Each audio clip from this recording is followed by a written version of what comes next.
It's time for Juco Jam, presented to you by Dream Big Athletics, hosted by Tad Slowick, an exciting new podcast bringing you all the great action from Juco baseball. Here you'll find weekly updates from around the country, highlighting the teams, players, and coaches who impact the game at the junior college level. Everything you want to learn about Juco baseball can be found here and on our website at dreambigathletics.com. There you'll find our weekly team rankings, the top player rankings headed into the spring, and all the news of what is happening in the game at the junior college level. On this show, you will have many guests, coaches, players who will give us insight on the day-to-day, behind-the-scenes working of junior college baseball. And now our host, Tad Slowick. Welcome, baseball fans, to another episode of the Juco Jam Baseball Podcast, brought to you by Dream Big Athletics. I'm your host, Tad Slowick, and as always, I got my guest here, Mr. Lou Temple. Lou, how you doing today?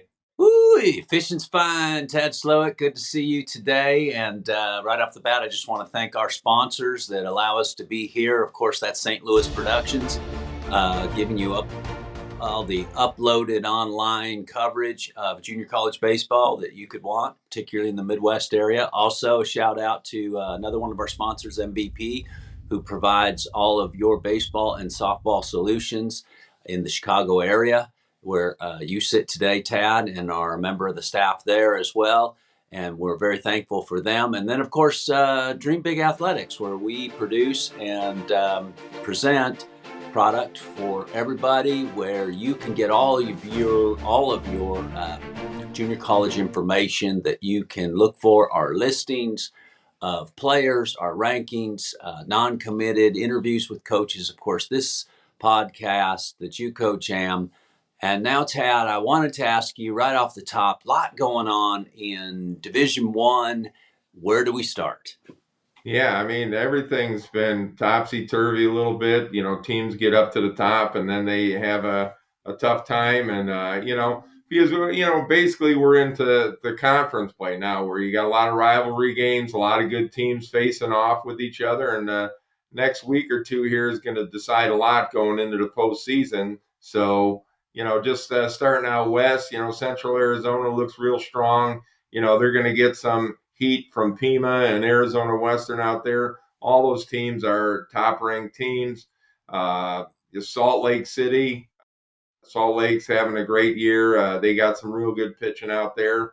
Southern Nevada has just been on a tear since the beginning of the year. I saw them at the beginning of the year, and they, were, stumbling a little bit, but, they really hit stride and are going to be a factor, playing against, Salt Lake out there. So out west, it's going to be a pretty good battle. Gunfight in the West as usual. What about Central, like Texas? What's going on there? Yeah, well, you got the two regions there. Region 5, Weatherford took off and kind of hit in the beginning, and then now they're coming back to, to a little more even with some of these other clubs. McLennan got off to a slow start, but is really climbing, and they got a big series the next week. McLennan faces off Weatherford. That'll decide pretty much who's the top of that region. Midland's got some really good pitching with Tyler Boudreau out there, and New Mexico may have the best junior college player in the country with Brent Iredale. So, you got some talent in there. And then Region 14 with San Jack, they got off to a slow start, and so did Blinn. Blinn went to the World Series last year. He got off to a slow start. And Tyler has kind of been the darling of that region early on. And, wow, they got off to a good start and been playing good baseball. So anything could really happen. I mean, that region to me is pretty much a toss-up right now. And it'll be interesting to see what happens come playoff time. Always a great time in Texas, Texas shootout, as they say. And then heading east over into Florida, which is just ultra competitive. How can you hang your hat on any one team there? Yeah, that's going to be a rough one. I mean, I just was down visiting the Panhandle and saw some games down there. Pensacola and Gulf Coast got off to a good start. They were the top-ranked teams in the country. And then they got into conference play against tough Northwest and Chipola. And Northwest and Chipola have kind of emerged in that conference. And, I think the favorite up there is probably going to come from the Panhandle. The new format down south has been a little tough on everybody. Indian Rivers come on of late. Florida Southwest still has a lot of talent. Central Florida's defending champions. State College of Florida's got talent. So, you got a lot Wow. of good teams down there, and Santa Fe may be a factor in the long run too. So, that Florida region is really tough to get out of. I mean, Right. that's anything can happen there, so it's going to be pretty much up for grabs too. Yeah, and of course they're limited in bids too, which is just crazy with as Yeah, many they only great get one teams. bid, which I think that should be addressed too. It'd be nice to maybe have a couple at-large bids in Division One to expand that World Series a little bit. No doubt about it. Tad, up in your region in the upper Midwest there, also some really good baseball, and they're just heating up now because the weather's starting to serve you as better playing conditions, and you got some good teams up your way as well. Yeah, Iowa Western has been really a really tough team all year. They've pitched well, swung the bats, and they've been up at the top of the rankings. John Logan is really an interesting club. They got Drew Pesca, who's going to be a pretty good draft choice this year. He's been up to 99 before. When you have a horse to lead the way, a good strong number one like that, you're definitely in all the ball games. Wabash Valley got off to a real slow start, but have really come on of late. So it'll be interesting to see who comes out of there. Crowder in the Midwest too is a strong club every year. They're going to probably win the region and probably make a deep run in the playoffs. They have to deal with Connor State or Delgado, which is both having really good years, and it'll be interesting to see what happens there too. So.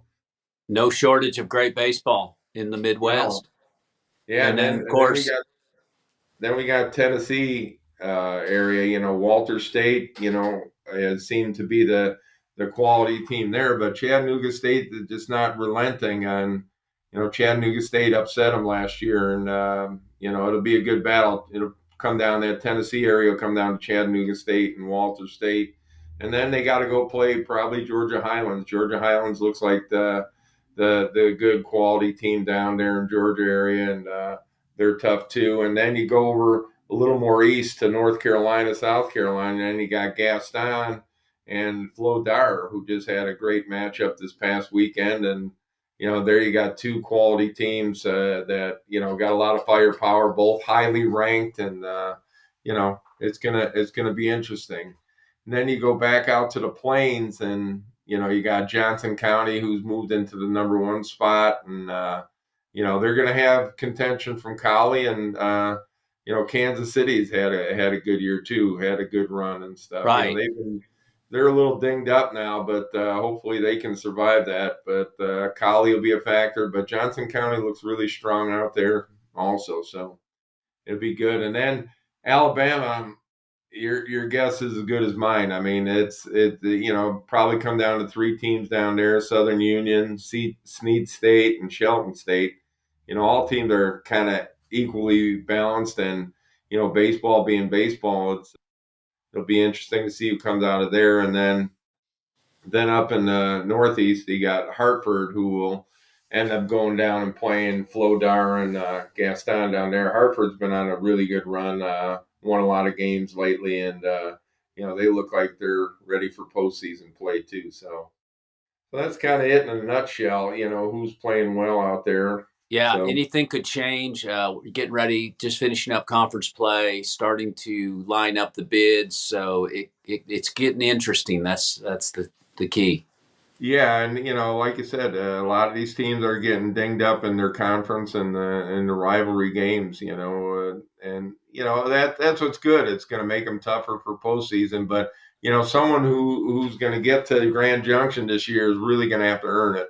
I mean, Right. there's no easy pass. There's no easy ways for someone to get to Grand Junction. Everybody who gets there is going to have earned it this year, and it'll be interesting to see what happens in the postseason.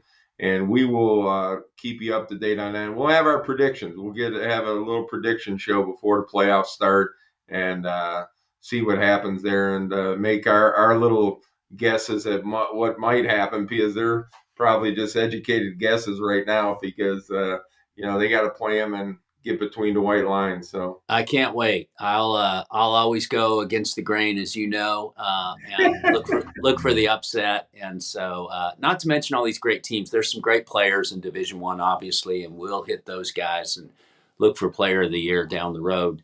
Well, that does it for Division One, and that is our wrap on this particular episode of Juco Jam. Tad, thanks for having me, and we'll look forward to our next visit. look forward to Lou and some more JUCO baseball. Have a great day. You've been listening to Juco Jam. For all your junior college needs, go to dreambigathletics.com and make sure to tune in to next week's episode of Juco Jam.